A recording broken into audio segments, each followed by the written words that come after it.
Hello, everyone. Thanks for joining. We'll get started here in just a moment.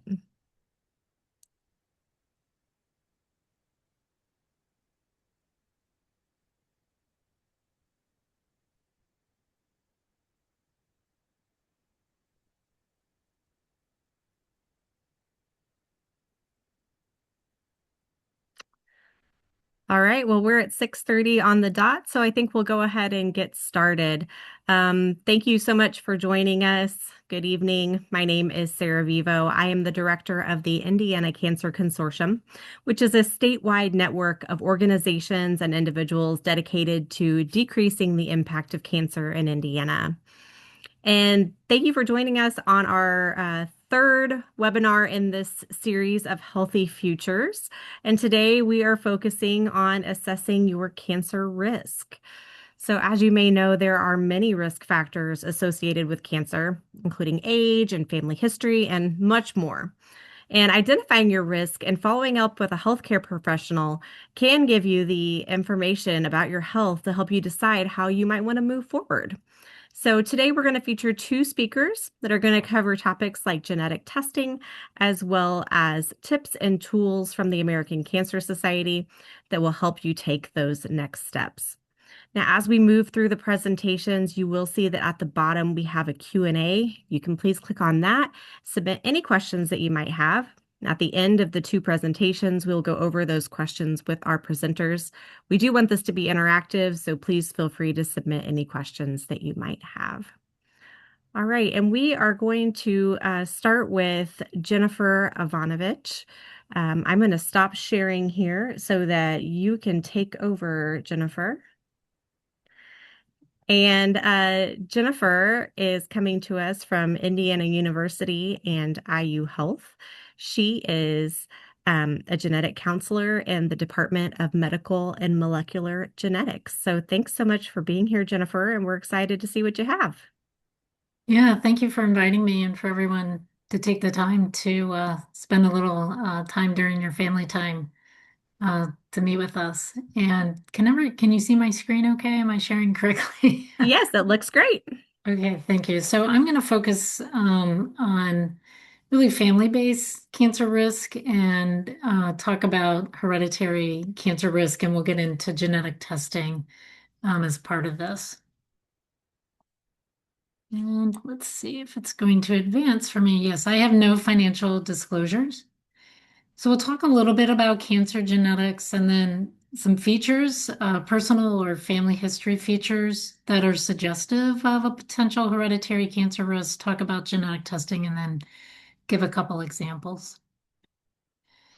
And really, the overarching approach when you're working with a genetics team, a genetic counselor, is how do we get to making positive changes in that individual's medical care? And so we're using a clinical evaluation, and we're not just basing that on your personal history, but also family history. And certainly genetic testing is part of that, but it's one piece of that. It's not the end all piece of that.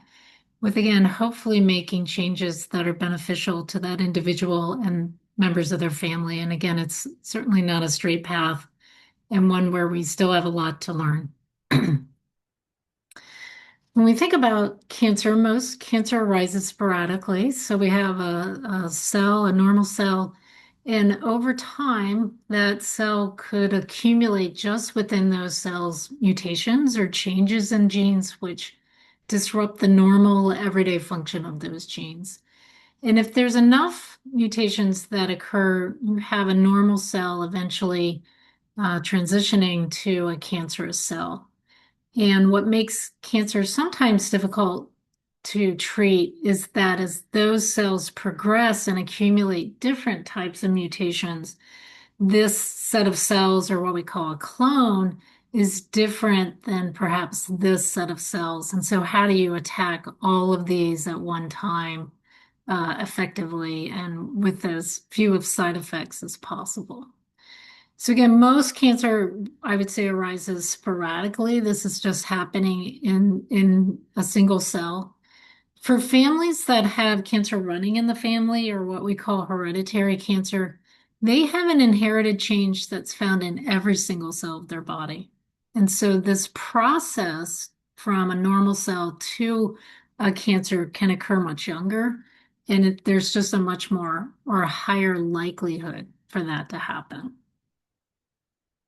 So again, we've just talked about the difference between sporadic cancer, and again, most cancers occur sporadically, and versus someone who has an inherited cancer predisposition. Either they've had a cancer or they don't, but they have an increased chance for certain types of cancers based upon those inherited genetic factors. So let's first talk about families that have an increased cancer risk and why we would want to identify families with that risk. So really, there are several advantages that if someone does have an inherited risk, that could play out if they have a cancer diagnosis or if they don't. If they do have a cancer diagnosis, we want to identify targeted therapies. Can we use this information to alter their current or standard therapy that might be helpful? Or if they haven't had a cancer, are there any medications that we can use to prevent or reduce their risk? Think about a woman at high risk for breast cancer. She may be eligible for taking something like tamoxifen to reduce risk. There might be other medical management decisions, such as risk reducing, or what some people will call prophylactic medical options or surgical options. We might avoid therapies that we know based upon their underlying genetic predisposition that won't be effective or could potentially even be contraindicated. And then certainly get the surveillance, not just based on their own health history, but also what we know about mutations in that particular gene. And then a really powerful point of all of this is potentially identifying other family members who are at risk who didn't know about that, meaning that they share that gene mutation in common, and thus every family member with that mutation would have an increased risk. So we're often asked, well, when would you even think about the possibility of an inherited cancer risk or a family that might have hereditary cancer? And we can think about a lot of factors. There's no one factor that stands out. We consider the entire history. And I just saw a typo here, my apologies. So if someone has cancer, if they had more than one type of cancer, so for example, perhaps someone with a colon and uterine cancer, or do they have cancer in paired organs? So for example, someone with kidney cancer or cancer in both kidneys. Certainly rare types of cancers and health conditions such as polyposis. That's a word that means lots and lots and lots of polyps. So I'm not talking 5 polyps within the colon or the upper GI tract, but someone with maybe 100 polyps, which is an unusual state that we call polyposis. And then some people, for example, with hyperparathyroidism, so overactive parathyroid glands, that can occur just sporadically and not associated with any condition, but it's also associated with some of the inherited cancer syndromes that we try to evaluate people for. More and more for people who have tumors, who have cancers, their providers are ordering these very complex genetic studies of the tumor itself to figure out what's different about that tumor. And as part of that, that could be suggestive of an inherited condition or an inherited mutation. And certainly, if there's family history features that are concerning, do you have multiple generations? Are there multiple people affected? Younger ages at diagnosis, those rare cancer types again. And I would say, and I am very much an advocate for listening to that person who's being seen. Do they have concerns about this possibility? And if they do, then we should evaluate that. We should at least address those and pursue further workup if appropriate. So this is a pedigree, and this is a tool that we use in the clinic. And it's an easy and quick way for us to see the breadth of the family history. So when you might have, an Aunt Jane or an Uncle Joe, and you know exactly who you're talking about and how, was it on mom's side or dad's side? But we don't have that advantage. We've got to catch up to you in understanding the family history. So we use circles for females and squares for men. The arrow just means is the proband. So that's the person who came to see us. And any family relationship is defined by how they are related to the proband. And in this particular example, I just colored in people who've had cancer. Maybe your family doesn't have a strong family history, but you have diabetes. And so you might use a different key to kind of mark your family history.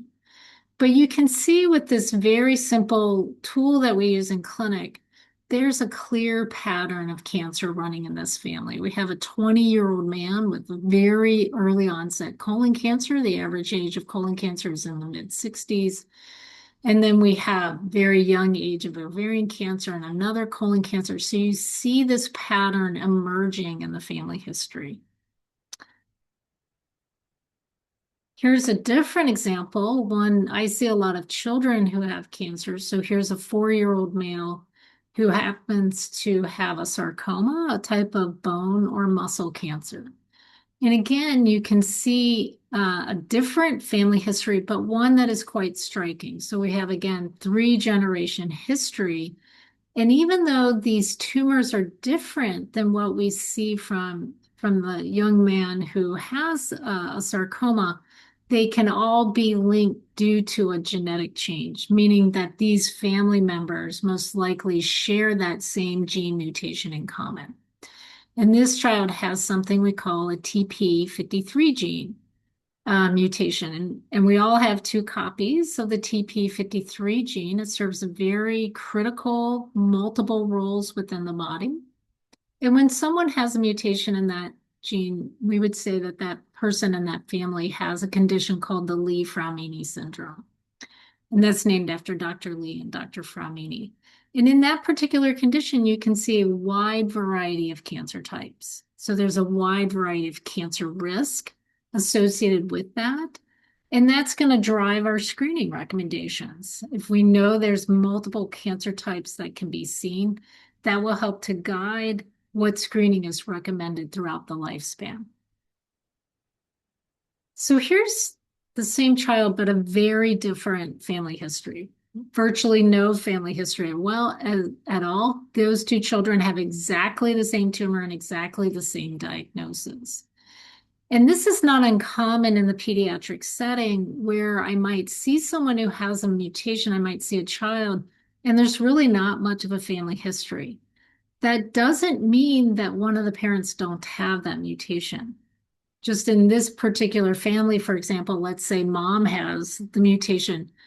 For whatever reason, those family members who have that mutation haven't had a cancer diagnosis. And having a mutation in these genes doesn't mean you will have a cancer diagnosis for certain in your lifetime. What it does mean is that there is an increased risk, and depending upon the gene and depending upon the risk, will help to guide our surveillance or screening recommendations for you. So let me talk a little bit about genetic testing, because genetic testing is a tool that we can use to evaluate and determine, what is the gene mutation that has caused this in the family. And part of the advantage of knowing that, like before I did genetic testing in this family, and I made this family up, but before you would do genetic testing, it's clear that they have hereditary cancer. There's no doubt about that based upon what we're seeing. So the advantage of knowing the mutation tells us how are we going to follow anyone in the family who has that mutation, and then identify people potentially who don't have the mutation. So let's say again, the uncle has the mutation and this cousin of the proband has the mutation. But what if this cousin doesn't? And that's equally important as well, because this person would be followed using general cancer screening guidelines based on gender and age. Whereas this young cousin would be followed not only based upon their own cancer history, but based upon the TP53 mutation and the screening recommendations for people with mutations in that gene. So it can give you some very powerful information. And in our department, we have a very large genetics department, and we are literally seeing families throughout the lifespan. So people who are planning a pregnancy, even towards near death or at the end of death, potentially using that information. And so for our purposes here, we're mostly using either tumor analysis, so just looking at the tumor, or doing that inherited genetic testing, which is what I was talking about. Interesting on the horizon is using genetic testing, even whole genome sequencing, as part of the newborn screening. And there's currently a trial going on among 7 states just to see the feasibility of that. And as part of that trial, they actually have some of these cancer predisposition genes. And so it's an interesting concept of, as part of newborn screening, you could potentially in the future find out that your newborn has an adult onset predisposition for some of the cancer risk. So I think there's lots of feasibility studies that need to be done for something like that, but also some ethical studies of, is that information that people want and how do they want it? And in the long run, is that beneficial to those families? So remember, we've talked about a couple different types of genetic testing, what I call tumor or somatic testing. The primary focus of that is to characterize that tumor in a very different way, really getting at the detailed genetic makeup of those tumor cells and those tumor cells alone. And the purpose of that is really to help in treatment purposes. Whereas inherited or what we call germline genetic testing is trying to figure out, does this person have an inherited genetic change that might explain their cancer history? Or if they haven't had cancer, tells us, that they're at increased risk for certain types of cancers. So using that to guide surveillance as well as identify other family members at risk. And sometimes people will confuse these. Sometimes providers might even confuse these different types or what can be learned from this. There's many different ways that we do genetic testing for a lot of people who are seeking genetic testing based upon a family history or a personal history of cancer. We might do what is called a gene panel. So we're looking at a number of genes that we know that are associated with cancer risk. But on the horizon and what's being used in different areas of genetics is even whole genome sequencing, where we're looking much more broadly throughout the genome. And even though we're doing that broad search, doesn't mean and doesn't translate that we know all of the genes that are associated with cancer risks. And we certainly don't. We have a long way to go to figure that out. So there's advantages and disadvantages to all different types of genetic testing. And what's important is whoever is ordering that genetic test for you, do they understand those limitations and benefits so that they can have shared decision-making with you as far as the best approach to take? So here's just an example of how we use tumor analysis to guide therapy. Remember, that's one of the primary roles of that type of testing, where we have a child who has a low-grade glioma. That's a tumor of the central nervous system. Low grade meaning those cells are becoming abnormal, but they're not extremely abnormal. And so we used tumor analysis and we found a very specific type of mutation in a gene called BRAF. And based upon that, we know that the dabrafenib and trametinib therapy would be very appropriate for that child to address that tumor. But if we had found a different change in the BRAF gene, a BRAF gene fusion where it's combining with another gene, these therapies would not have been effective.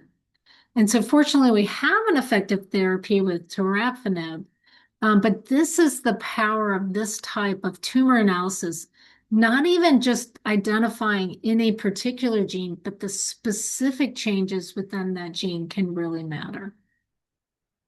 So this would be an example of tumor analysis.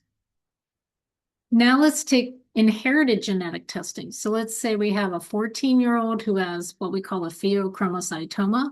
That's a tumor of the adrenal glands, and our adrenal glands sit on top of our kidneys. They're very important for regulating blood pressure. We think of adrenaline coming from our adrenal glands and so forth.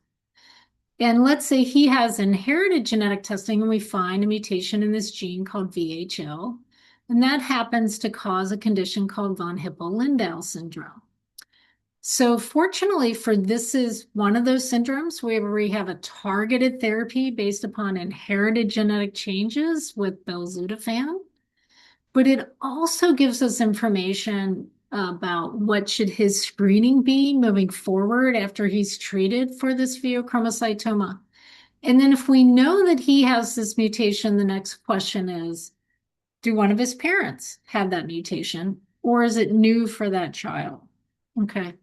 So we get these very extensive information or potentially helpful information based on this inherited genetic testing. There are many different types of results. So many people are used to numeric laboratory values. Think about your cholesterol or your blood pressure or even our weight. That's a numeric value. Whereas genetic testing is a descriptive test. We're reading the sequence, we're reading the set of instructions, and they give, for what we find from that genetic testing, at least 5 possible results for every gene that's tested. Okay. And they use these funny terms like pathogenic variant. Now, I've been using the term mutation just because it's easier to say.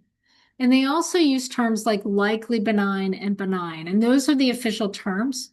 Don't confuse benign in this setting with benign versus cancer. These are just naturally occurring variations that don't disrupt the gene. And again, this can be quite confusing. And so working with a genetics provider who understands this classification system could be very helpful.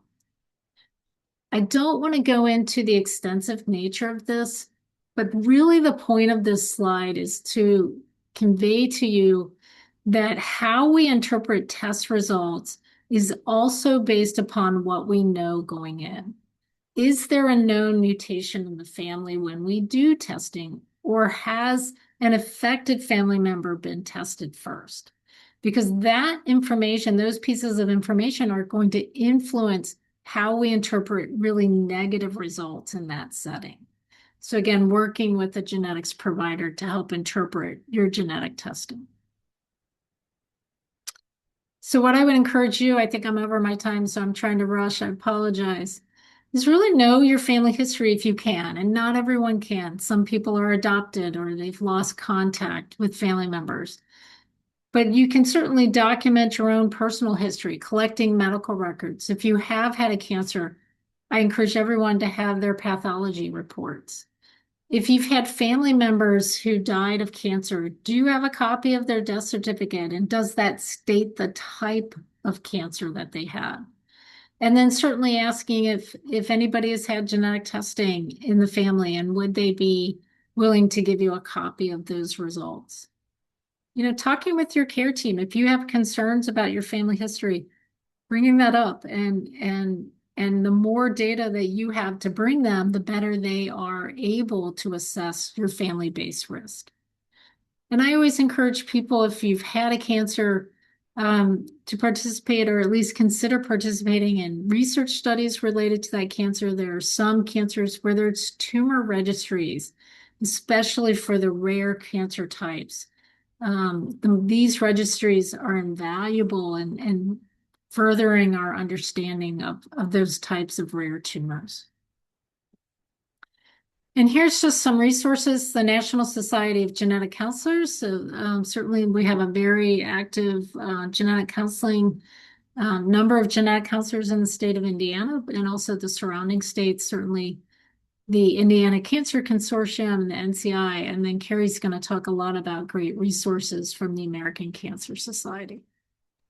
So I thank you for your time, and I will stop sharing and give it to Kerry. Wonderful. Thank you so much, Jennifer. I think genetic testing is so interesting, and a lot of us feel like there's a knowledge barrier there for the normal person, and you did such a beautiful job explaining it. So thank you so much for doing that. Yeah. Just a reminder, if anyone has questions, please go ahead and drop those in the Q&A because I'm sure that Jennifer would be open to answering whatever questions you might have about the very complex topics that she talked about. But in the meantime, we're going to go ahead and switch on over to Carrie. Carrie, if you want to go ahead and share your screen, you may go ahead. Um, I will do that, and then we'll click it into the right way so everyone can see, hopefully. And Carrie Murphy O'Donnell is the Associate Director of State Partnerships at the American Cancer Society, and she's also the board president at the Indiana Cancer Consortium. So, very happy to have Carrie here with us today to share with us some of the amazing resources that the American Cancer Society offers, continuing to talk about, taking charge of your health and understanding your risks. So, thanks, Carrie. Take it away. Thank you, and everyone can see the slides, okay, right? Looks great. Wonderful. So thank you for spending time in our Healthy Futures webinar series. I hope that if you have found this interesting, you will share what you have learned with maybe family and friends. It's all about making sure that we good content out there and that we keep everybody informed. And that's what we're going to talk about today is some of the resources that the American Cancer Society has so that you can take charge of your health today. So, just to provide a little background first, it is estimated that 1 in 3 people um, in the US will be diagnosed with cancer in their lifetime, and that at least 40% of those newly diagnosed cancers in the US, so that's around 800,000 cases in 2025, are potentially avoidable. And you heard Sarah say at the top of the call some of those modifiable risk factors that we can't talk about enough, things like cigarette smoking, excess body weight, alcohol consumption, and how important cancer screening can be to help prevent or find cancers early when treatment is going to be more likely to be successful. You just heard Jennifer talk about up to 10% of cancers may be linked to inherited genetic mutations and how important it is that we know our family history whenever possible. We know that more people younger than 50 are being diagnosed with cancer. So the time is right for us to be able to take a little control and do what we can to reduce our cancer risk. So what I bring today is Cancer Risk 360. This is a web-based app that assesses a comprehensive cancer risk and will give you some personalized recommendations. And our hope is that this makes you feel empowered to reduce your cancer risk and really overall improve your total health. We talked about risk factors on the few slides back. So, your cancer risk it depends on several factors, and some things can be controlled or modified to help decrease cancer risk, like lifestyle behaviors and choices. And you can see those listed under the potentially modifiable risk factors. So, tobacco use, excess body weight, the diet, alcohol consumption, making sure that you're getting enough physical activity because inactivity has been linked to an increase in cancer risk. I also put out things like infectious agents, sun and radon exposure, and just making sure that you're adhering to cancer screening and vaccination guidelines. However, there are some things that you can't control or modify, and those would be your age, your family history, genetic factors, some of the things that we talked about in the earlier presentation. So it shows that knowing is kind of half the battle, right? If you can know what's going on, adjust those modifiable risk factors, have the knowledge of what's contributing for the non-modifiable, and then staying on top of your cancer screenings, you can help reduce your overall risk for cancer. So the assessment is in four different parts. And we'll kind of walk through these just so that you can understand what taking Cancer Risk 360 may look like. And it's a dynamic set of questions, and it really is to help identify within your life where there could be risk and what actions you can take to reduce those risk factors. So the first section is the basics. We ask you for your age, your sex assigned at birth, race, ethnicity, and zip code. Then you move on to the health history section, and that is where you would be asked questions about genetics, hereditary or family cancer syndromes, family history, your own personal medical and vaccination history. In the daily life section, we tackle things like tobacco use, alcohol consumption, your diet, UV exposure, sleep, physical activity, and the environment. And in the very last section, we ask about your screening history. And we look specifically for things like breast, cervical, colorectal, lung, and prostate cancer screenings that you may have completed. So the answers to these questions are then used to provide a personalized action plan for risk reduction, as well as give you information and resources. We are finding that it takes folks about 5 to 7 minutes to complete the questions in all four sections. And then we're seeing that users are continuing to interact within the app for some time afterwards to dig a little deeper into those resources and additional guidance that's given after you complete the assessment. So it's important to talk about what Cancer Risk 360 is not. It is not a replacement for a visit with your doctor or other healthcare professional. Um, it can be a complement to that, and we sincerely hope that when you do the assessment, that maybe you take advantage of emailing the results to yourself or printing them so that you can walk into your provider visit with the assessment in hand, and you can have a conversation. It is not a risk calculator. There are other risk calculators out there. This is not a tool that is going to give you a percentage or that kind of risk calculator that maybe a healthcare provider may complete with you. It is not a medical device, and Cancer Risk 360 is not a research tool or a project. We have had a few FAQs, frequently asked questions that have come in that may be of interest. We've had folks ask, is this free? Yep, this is free, and all the information and resources provided are free. We've had folks ask, well, are you going to store this assessment data when I'm thinking about privacy issues? No, your assessment data is not stored, which is why you are given the option to email results to yourself or print. You will not be able to go back into Cancer Risk 360 and find your results because we are not storing. I said that how does it compare? It's not a risk calculator. So it's a unique assessment, and it's going to be looking at things like your health history and your daily life and cancer screening to try to put together one holistic assessment to determine areas that may increase your cancer risk.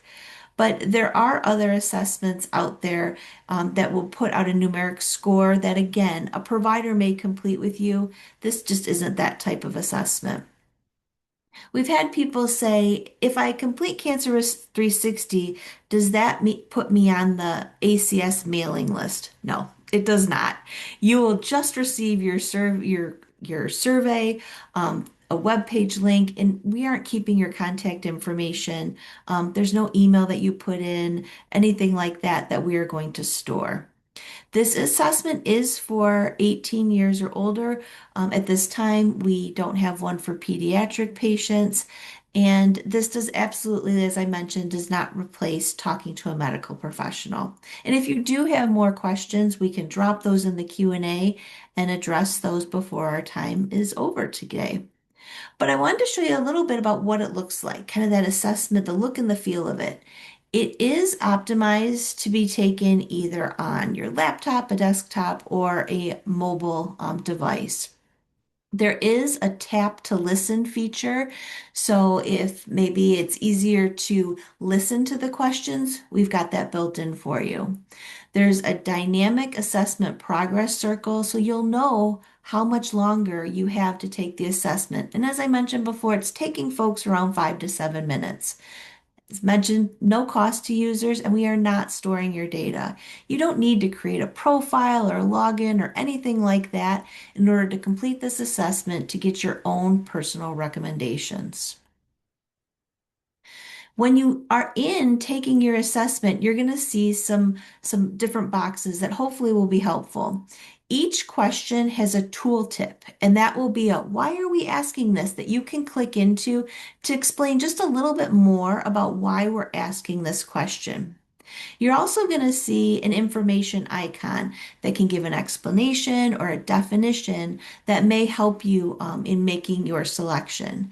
And it's okay to click unsure. Clicking unsure as you're going through the assessment will not cause errors in your assessment recommendations, and you will still receive the information.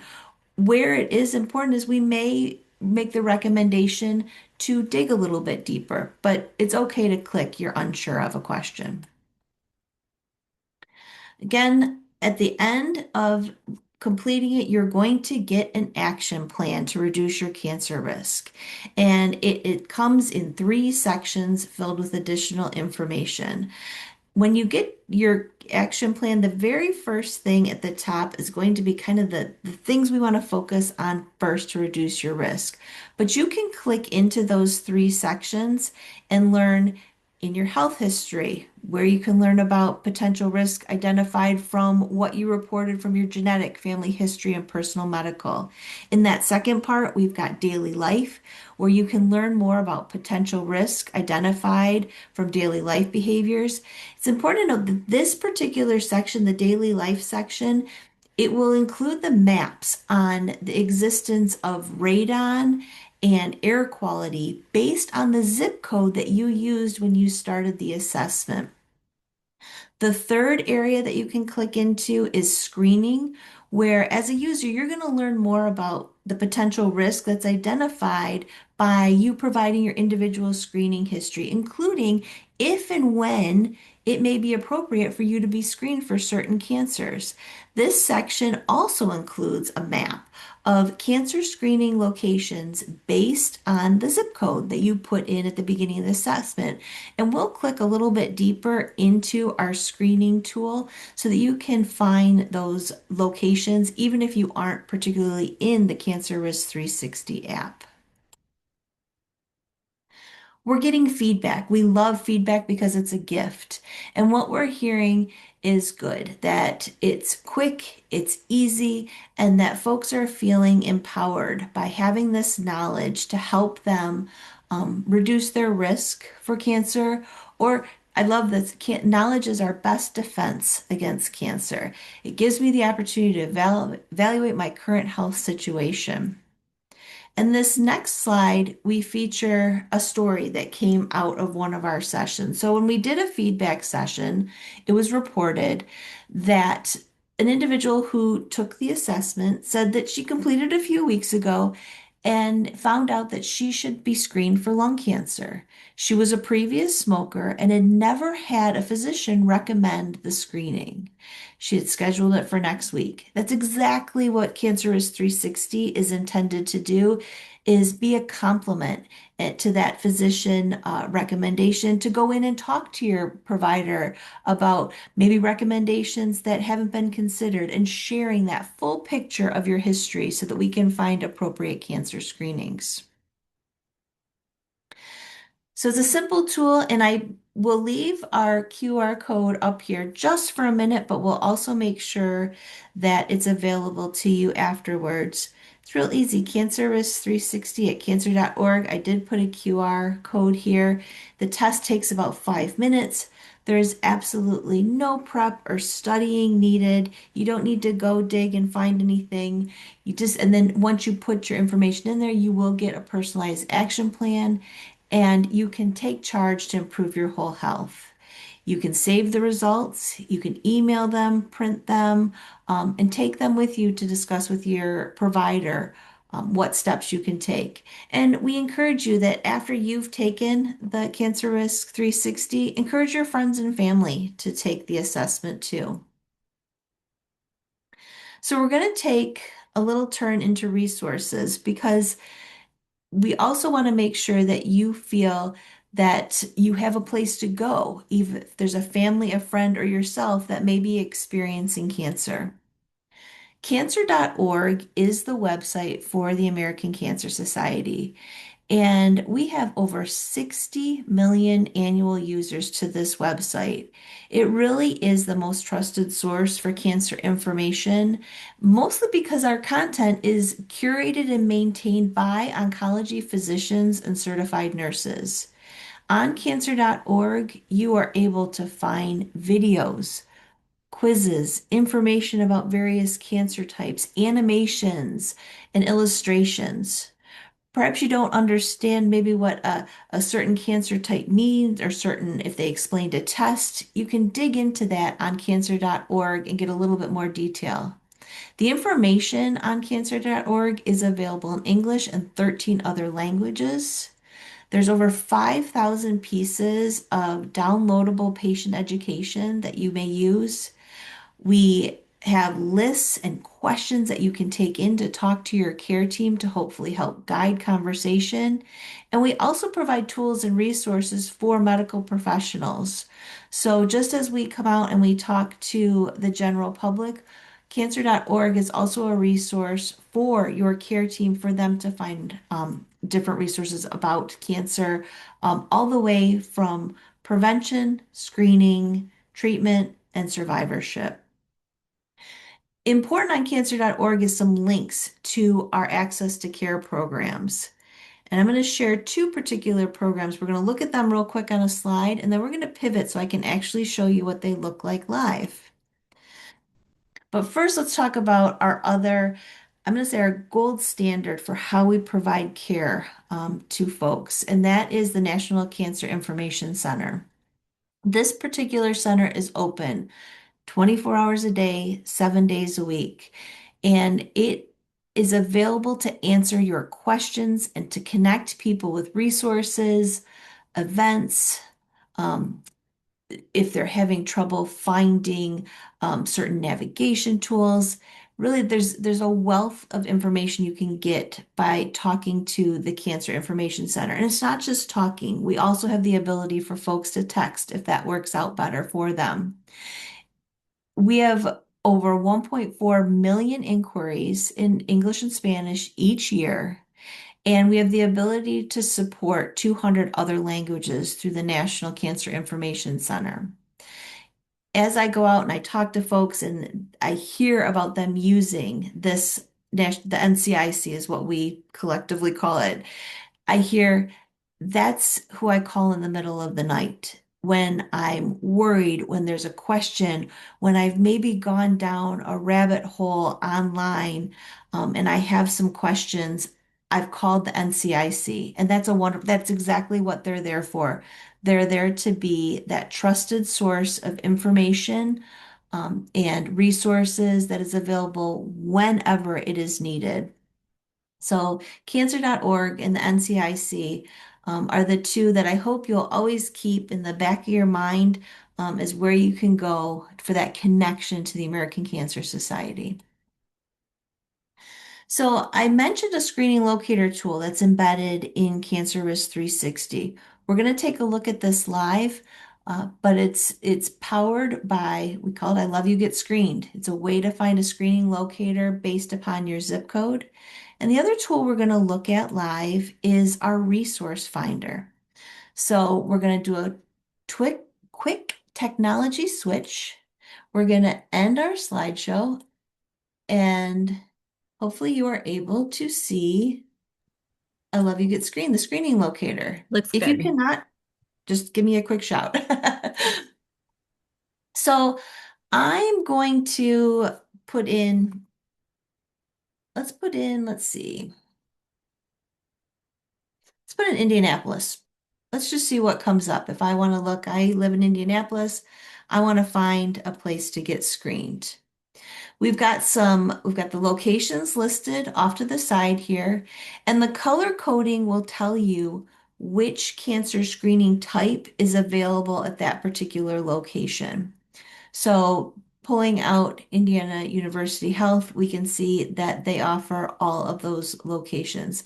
We can go even deeper into this. If you want to do it on by zip code, you can put your own zip code in and it will pull out what is available to you.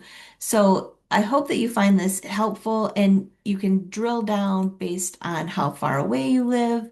We'll clear this out. Let's try just to see how maybe things might change if we go up north and we look at South Bend. South Bend, we've got Memorial Regional Breast Care Center. That's a place that you can go for breast cancer screening. In a Memorial Hospital, it looks like they have all 5 screenings. Again, a way to click in and find those screening locators. So if it is identified that you are a candidate for one of these screenings, great way to find a place that's close to you. The other tool I want to bring forward is our resource search. Now, this is a place where I hope you find it helpful to go, or family, friends, neighbors, if there's something that's happened that, I just need a little bit of extra help. And maybe it's looking for, I want to look for some financial assistance. I am going to put in a zip code in Michigan just because I know that it's a zip code that I've looked at before to see what is available. And when I put in that particular zip code, I put in financial, I'm pulling up all the different resources that we've connected with. If a patient is looking for information about financial, I've got lots of different, you can see here, yes, that our NCIC came up first, which is great because that's a great place you can start to ask them questions. But we also found the Patient Advocate Foundation, the Dollar for the Healthwell Foundation. These are all resources that you can click into for additional help. At the very top of this page, you can keep scrolling along to find different areas of assistance. Maybe it's looking at food, where maybe you'd like to find food assistance, care, education, work, legal advice. We hope that this is helpful, that we've covered lots of different areas where there may be barriers to care.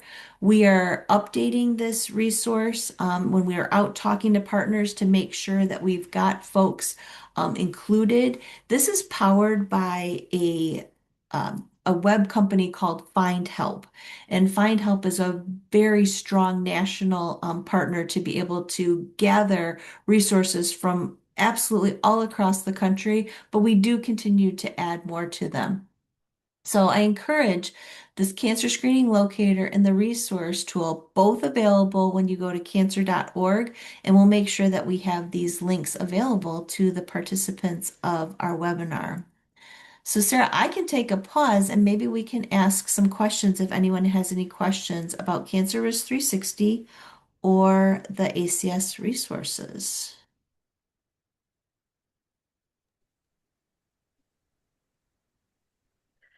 Absolutely. Thank you so much, Kerry. The American Cancer Society just has such a wealth of information and is really a valuable resource. I do have some questions for the both of you.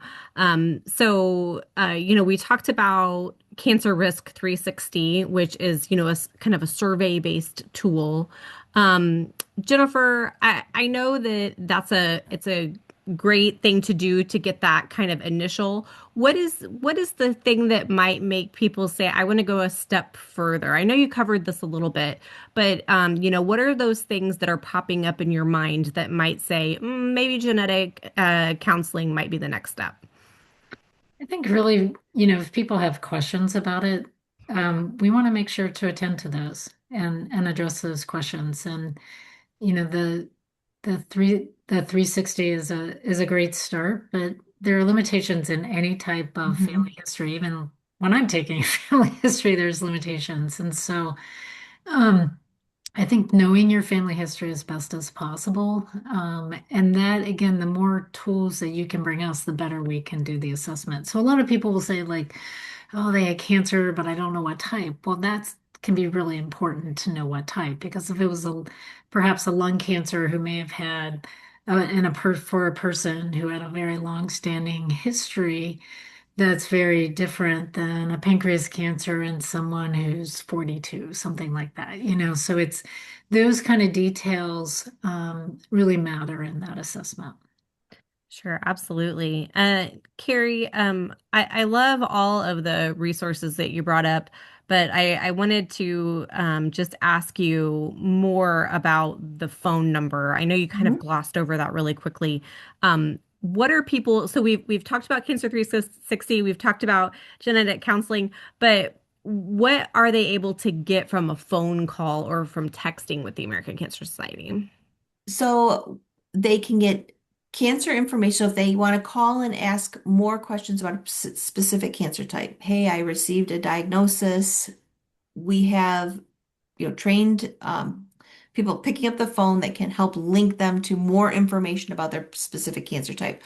We also have had folks call in to say they want some information about health insurance and financial assistance. So maybe it's helping to navigate them again with these resources to qualifying for health insurance. Maybe if they don't have health insurance, maybe it's qualifying for disability if that comes down the road.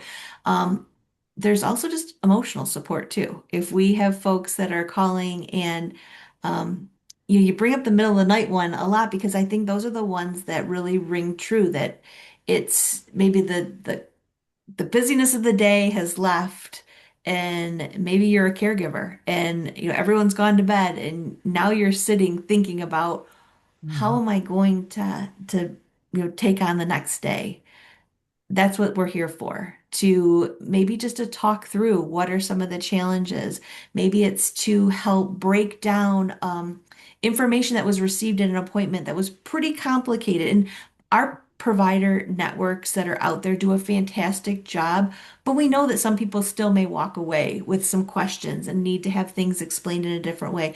Maybe it's sending them a video to watch about a screening. So I, it's kind of the best kept secret that as soon as someone finds out about, I hope they don't keep it a secret anymore and share it with the world.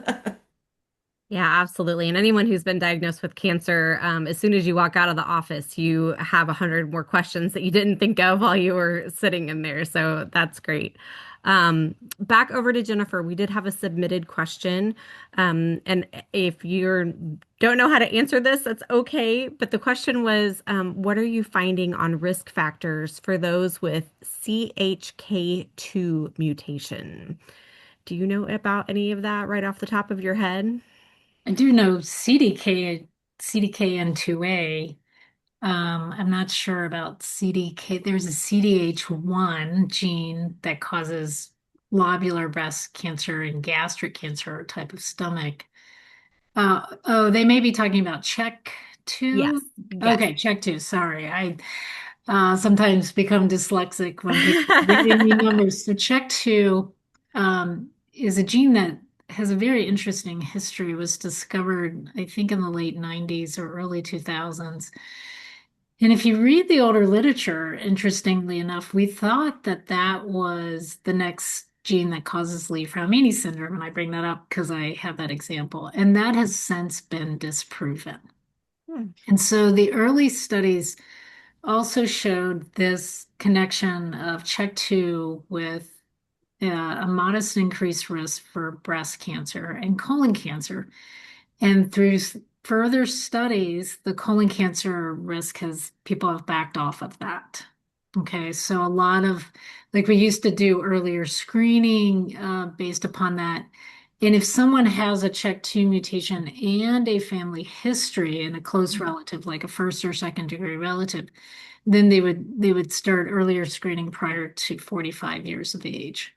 Um, and with any gene, whether it be CHEK2 or others, the question then becomes, well, are there other cancer risks that go along with having a mutation? Meaning, do those families have an increased risk compared to a family that does not have that?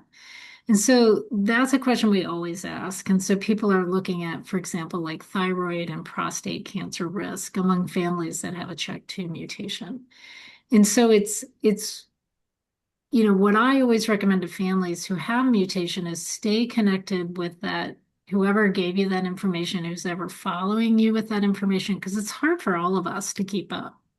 But asking that question each time you see that provider, or at least on a somewhat regular basis, of what's new, what's different. Because Mhm. again, the Check 2 story is a very interesting one, how it's evolved over time and changed over time.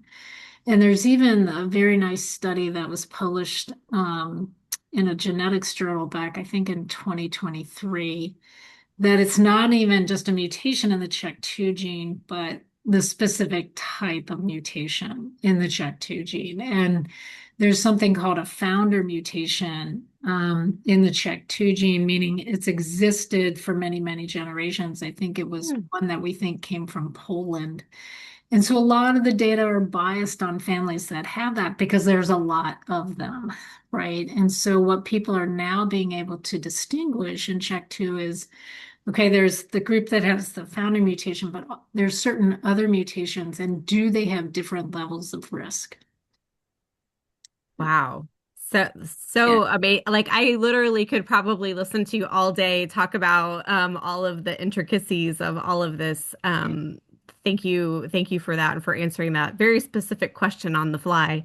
Yeah. Um, and I know we're coming up on time. I want to ask both of you, just for your input. We're hearing a lot more about these blood cancer screenings, right? The Cancer Guard and things like that. That's not genetic testing in the sense of the word, right? And but I think that it's confusing to people what that's all about. So, could I just get both of your input about that? Yeah, Jennifer, do you want me to start? Sure, go ahead.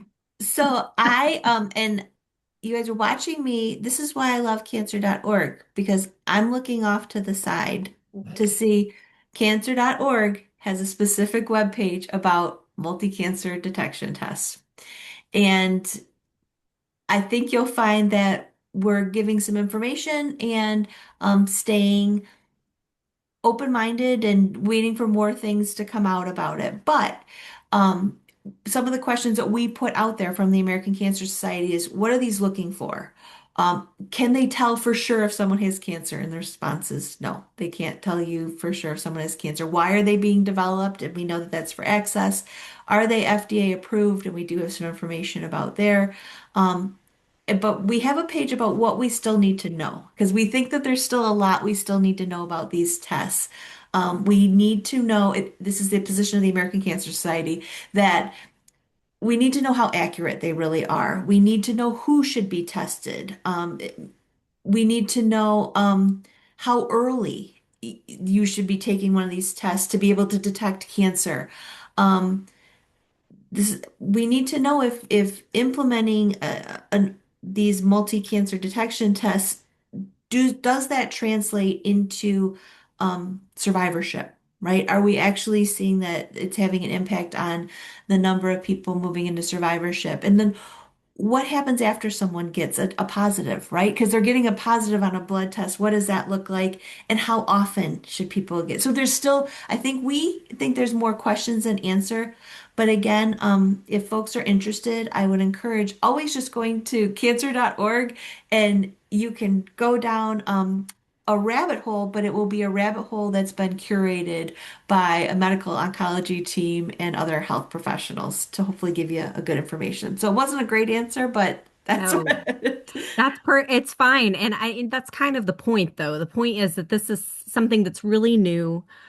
It is being advertised on TV. I mean, I've seen it on TV. I've had people ask me about it. Mhm. And because it is so new and it's very expensive and it's not covered by a lot of insurance and people are wondering. So, it's one of those kind of the wild, wild west out there of emerging health practices. Jennifer, these are not genetic tests. These are blood tests about what's circulating in the blood. So can you kind of talk about how that's different? Well, it is using genetic technology. So Okay. if you think about, let's say someone has a tumor, and we think about something called circulating tumor cells. So you have a tumor, and cells are released from that tumor.